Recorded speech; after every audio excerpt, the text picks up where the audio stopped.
Assalamualaikum warahmatullahi wabarakatuh. Salam sejahtera untuk kita semua ya teman-teman. Di sini saya akan menjelaskan mengenai penggolongan bentuk tubuh dan bagian luar tubuh ikan.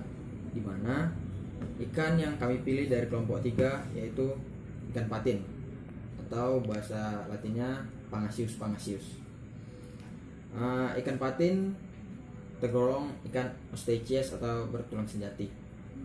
Di mana pada ikan patin bentuk tubuhnya yaitu torpedo dengan kepala ujung agak lancip, dan kalau bisa dilihat ikan patin memiliki gurat sisi nih atau linea literalis, garis. Ikan patin memiliki sirip yaitu sirip punggung, sirip dada, sirip perut, sirip anus, sirip ekor, dan terdapat sirip tambahan yaitu sirip lemak atau sirip adiposa. Namun ikan patin tidak memiliki sisik, jadi pada bagian tubuhnya tidak ada sisik.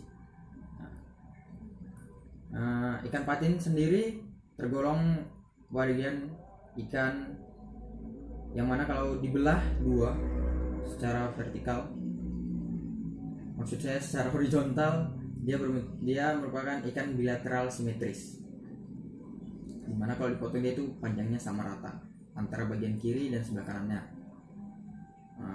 Dan kalau kita lihat pada bagian mulutnya yaitu subterminal atau di bawah ujung hidung agak ke bawah sedikit nih. Ini hidungnya, di mulutnya di bagian bawah. Pada ikan patin terdapat dua pasang lubang hidung atau bahasanya dihirnus. Bisa dilihat dua pasang atas bawah dan atas bawah. Dan ikan patin juga memiliki sisik. Maksudnya memiliki sungut. Ya, sungutnya. Sungut pada ikan patin. Kemudian nih ada tutup insangnya. Mana ada? Ya. Tutup insangnya. Oke. Assalamualaikum warahmatullahi wabarakatuh. Jadi saya di sini akan membahas tentang mulut dan sungut pada ikan patin. Jadi sebelum saya membahas tentang mulut dan sungut, saya akan menjelaskan terlebih dahulu tentang ciri-ciri dari ikan patin. Ikan patin atau dalam nama Latin Pangasius pangasius adalah ikan perairan asli di Indonesia. Jenis dari ikan patin ini sangat banyak, di mana ciri dari ikan patin mempunyai bentuk tubuh yang memanjang, berwarna putih perak dengan punggung berwarna kebiruan. Di mana ikan patin ini tidak memiliki sisi sama halnya seperti ikan lele, dan kepala pada ikan patin ini relatif berukuran kecil, dengan mulut terletak di bagian ujung agak bawah. Dan pada ikan patin memiliki sudut mulut yang terdapat dua pasang kumis yang berfungsi sebagai perabah. Habitat dari ikan patin ini berada di tepian sungai, di muara sungai, serta di danau, dan di mana ikan patin juga hidup di daerah dasar perairan. Ikan patin bersifat nokturnal, di mana ia melakukan aktivitas aktifnya pada malam hari. Selain itu, patin merupakan golongan ikan yang dapat mempertahankan hidupnya di perairan yang jelek. Tetapi ikan patin lebih menyukai dengan kondisi perairan yang baik. Jadi, setelah saya menjelaskan tentang ciri dari ikan patin, saya akan masuk ke materi mulut dan sungut pada ikan patin, di mana mulut dan sungut terletak di bagian anterior dengan bentuk yang bervariasi sesuai dengan keadaan lingkungannya dan kebiasaan hidupnya, di mana memiliki ukuran yang berbeda-beda, baik yang hidup di dasar perairan, di karang, dan lain sebagainya. Jadi, saya di sini akan mengidentifikasi tentang mulut dan sungut pada ikan patin. Jadi, ini adalah ikan patin. Jadi, yang pertama, bentuk mulut ikan itu ada dua, protraktil dan non-protraktil. Di mana pada ikan patin memiliki jenis mulut yang protraktil, yakni bentuk mulut yang dapat disambungkan di depan, kemudian dapat ditarik kembali. Ukuran mulut pada ikan itu ada tiga, kecil, sedang, sama besar. Jadi pada ikan patin memiliki ukuran mulut yang lebar, yakni apabila mulut dibuka maka celah mulut akan semakin lebar. Posisi sudut mulut pada ikan berada di satu garis lurus dengan sisi bawah bola mata. Selanjutnya ukuran bibir pada ikan itu ada dua, bibir ukuran tebal sama bibir ukuran tipis. pada ikan patin memiliki jenis ukuran bibir tebal. Keadaan bibir pada ikan patin hanya bibir rahang bawah yang berlipat. Hubungan kedua bibir bersambung dengan bibir bawah. Bentuk bibir atas pada ikan patin tidak bergerigi. Selanjutnya kita akan masuk ke bagian sungut pada ikan patin. Jadi kita akan masuk ke bagian mulut dan sungut pada ikan patin. Ukuran sungut pada ikan patin itu pendek dan tipis. Jumlah sungut pada rahang atas itu ada 2 pasang. Jumlah sungut pada rahang bawah ada 2 pasang. Posisi sungut pada ikan patin terletak di sudut mulut. Sekian penjelasan tentang identifikasi mulut dan sungut pada ikan patin. Assalamualaikum warahmatullahi wabarakatuh. Hai, perkenalkan nama saya Esra Dwiandika Pranginangin, NIM 190302073 dari kelas MSP 19A. Ikan patin merupakan salah satu ikan asli Indonesia yang telah berhasil didomestifikasi. Ikan patin merupakan ikan air tawar yang ditemukan di daerah Sumatera, Kalimantan, dan sebagian Pulau Jawa. Ikan patin memiliki ciri-ciri yaitu tidak memiliki sisik, tidak memiliki banyak duri, dan kecepatan tubuhnya relatif lebih cepat, dan dapat dijual secara bebas dan memiliki keuntungan secara ekonomi. Sirip pada ikan berperan penting dalam penentuan arah dan gerak ikan di dalam perairan. Sirip pada ikan terbagi atas 2. Yang pertama, sirip punggung, sirip dada, sirip perut, sirip anus, dan sirip ekor. Ikan patin memiliki 5 sirip tersebut, yaitu sepasang sirip dada atau pektoral, sepasang sirip punggung atau ventral, sebuah sirip punggung atau dorsal, sebuah sirip anus atau dubur, anal, sebuah sirip ekor atau caudal. Ikan patin tidak hanya memiliki kelima sirip tersebut, tetapi ikan patin memiliki sirip tambahan, yaitu adipaspin, yang terletak di antara sirip punggung dan sirip ekor ikan patin tersebut. Jumlah jari-jari sirip pada ikan patin. Yang pertama, pada sirip punggung terdapat 1 jari-jari keras dan 6-7 jari-jari lunak. Pada dubur atau anus pada ikan patin panjang, mulai dari pangkal dubur hingga sampai pangkal ekor, mempunyai 30-33 jari-jari lunak. Sirip perut pada ikan patin memiliki 6 jari-jari lunak. Sirip dada pada ikan patin memiliki 1 jari-jari keras dan 12-13 jari-jari lunak. Sirip pada ekor berbentuk gunting, bercangkang atau furcate.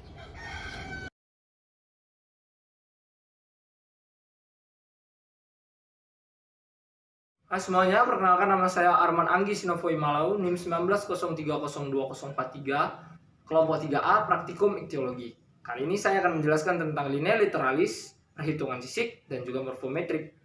Ikan yang digunakan kali ini adalah ikan patin. Ikan patin kali ini dia memiliki linea literalis yang berada dari kepala hingga ujung ekor. Fungsi dari linea literalis ini sebagai sensor terhadap lingkungan, sensor terhadap musuh, dan juga sensor terhadap makanan. Linea literalis pada ikan ini berbentuk garis lurus. Untuk perhitungan sisik pada ikan ini tidak bisa dilakukan perhitungan sisik karena ikan patin ini tidak memiliki sisik, sehingga tidak dapat dilakukan perhitungan sisik pada ikan ini. Untuk perhitungan morfometrik, sebelum saya membuat video ini, saya telah melakukan perhitungan morfometrik terlebih dahulu untuk menghemat waktu.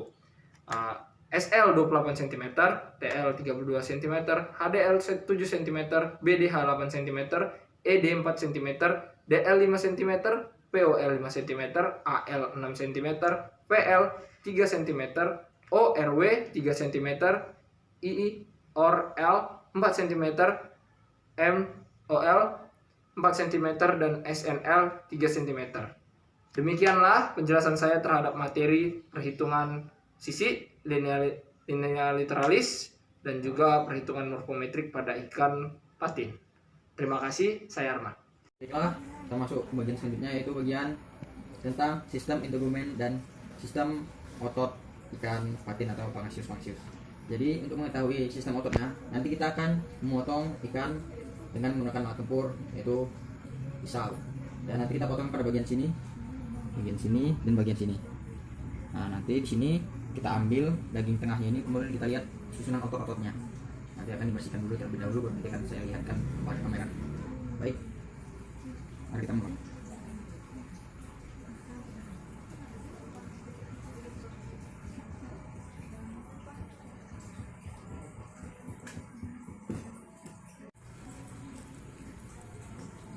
Baik, sudah selesai kita potong.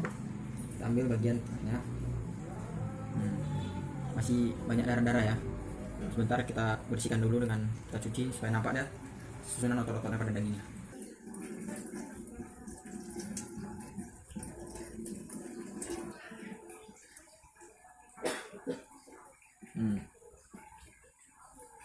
Sudah bersih, bisa dilihat nih susunan otot-ototnya pada ikan patin.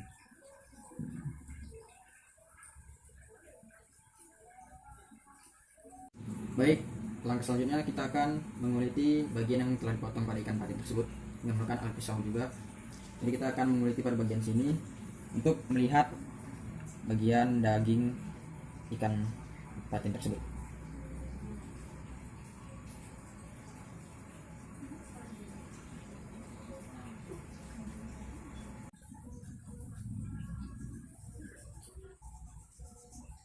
Ini seperti inilah cara menguliti pada ikannya. Harus sabar dan penuh ketenangan. Abaikan suara bising-bising. Tetap fokus pada ikannya.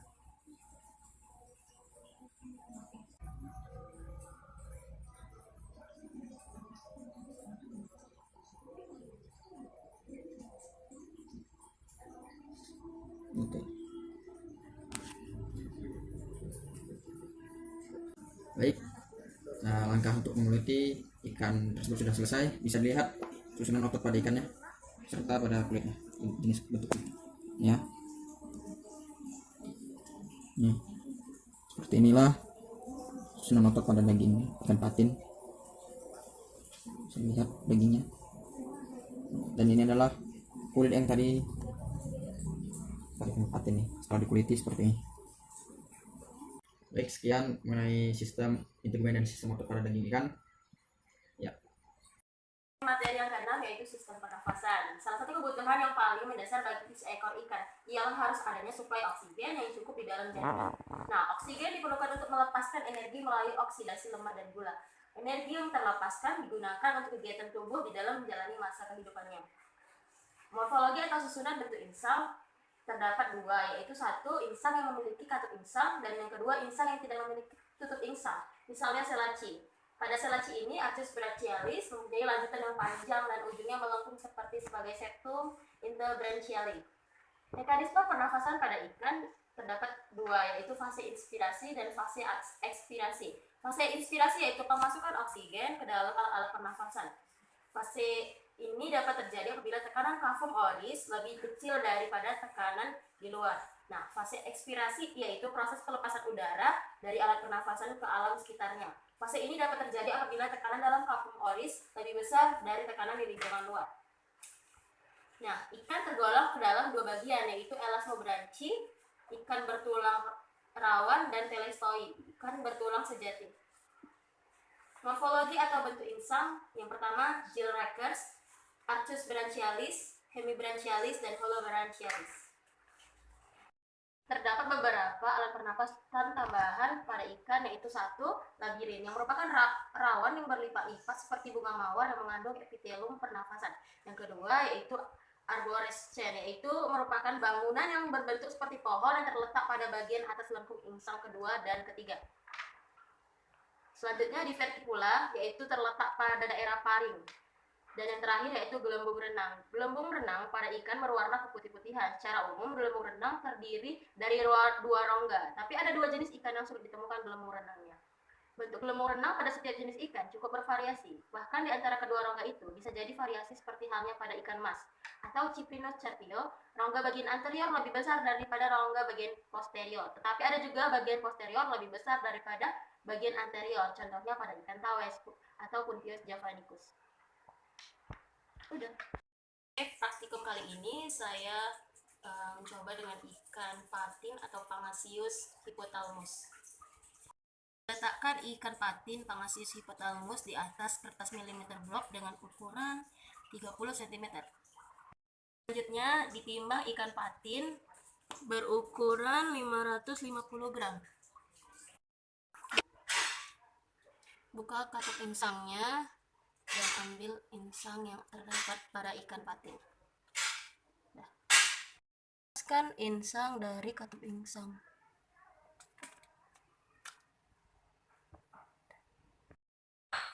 memotong tubuh ikan hingga menemukan gelembung renang pada ikan patin. Diukur panjang gelembung renang ikan patin 20 cm. Ditemukan insang berjumlah 4 pasang. Kemudian praktikum ikan patin Pangasius hypothalamus mengenai sistem pernapasan pada materi ke-6. Jadi pada ikan patin ditemukan bahwa ikan patin memiliki katup insang. Setelah itu ikan patin termasuk ke dalam golongan ikan terestoid. Dan pernafasan pada ikan patin yaitu menggunakan insang, sedangkan pernafas tambahan adalah gelembung insang. Terima kasih. Di sini saya akan menjelaskan sistem pencernaan pada ikan patin.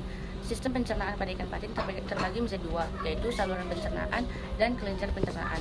Saluran pencernaan pada ikan patin terbagi menjadi 4. Saluran pencernaan yang pertama yaitu ada mulut. Di mulut terdapat rahang atas dan rahang bawah. Di antara rahang atas dan rahang bawah terdapat gigi dan disertai oleh lidah. Lalu yang kedua itu ada pangkal tenggorokan. Yang ketiga itu ada kerongkongan. Kerongkongan terdapat yang keempat itu ada lambung.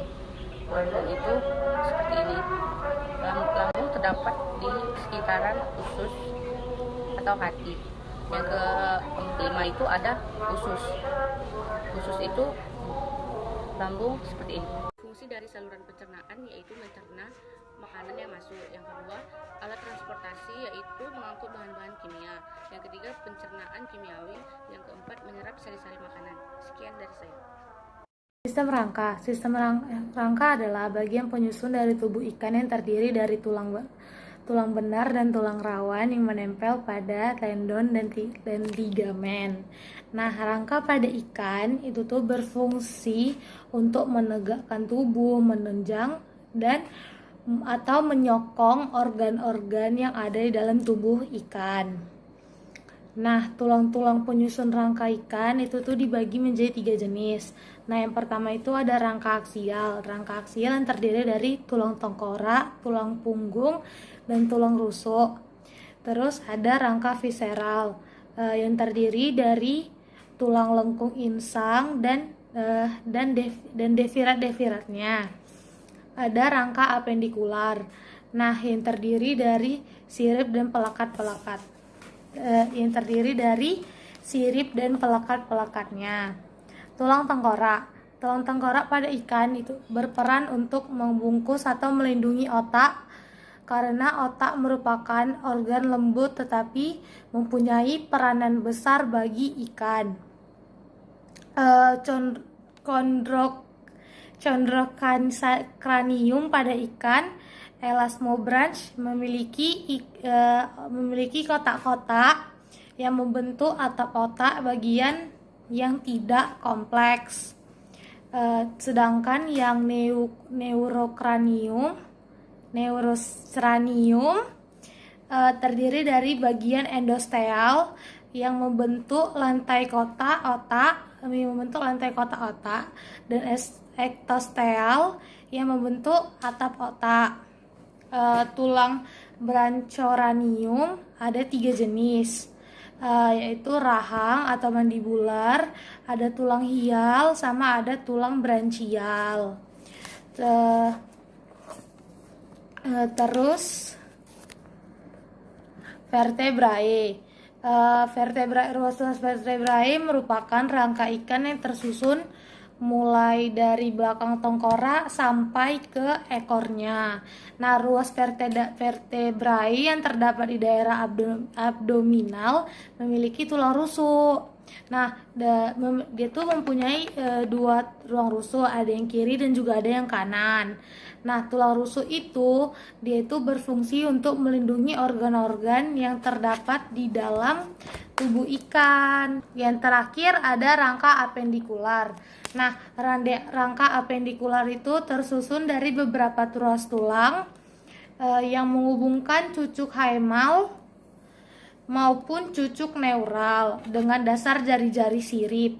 Ruas-ruas tulang itu sangat berperan pada waktu sirip-sirip ikan melakukan pergerakan.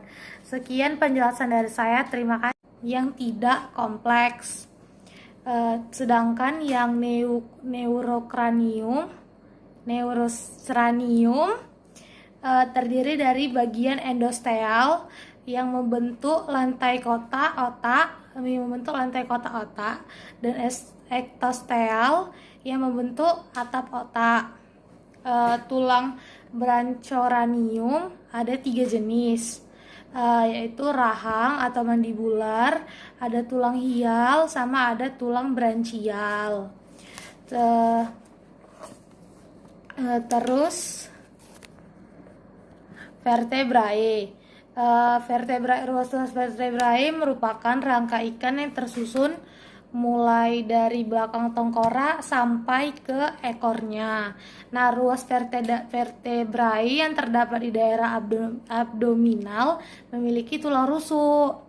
Nah, dia tuh mempunyai 2 ruang rusuk, ada yang kiri dan juga ada yang kanan. Nah, tulang rusuk itu dia itu berfungsi untuk melindungi organ-organ yang terdapat di dalam tubuh ikan. Yang terakhir ada rangka apendikular.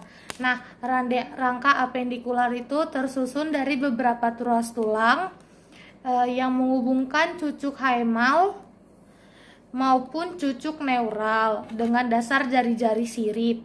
Ruas-ruas tulang itu sangat berperan pada waktu sirip-sirip ikan melakukan pergerakan. Sekian penjelasan dari saya. Terima kasih.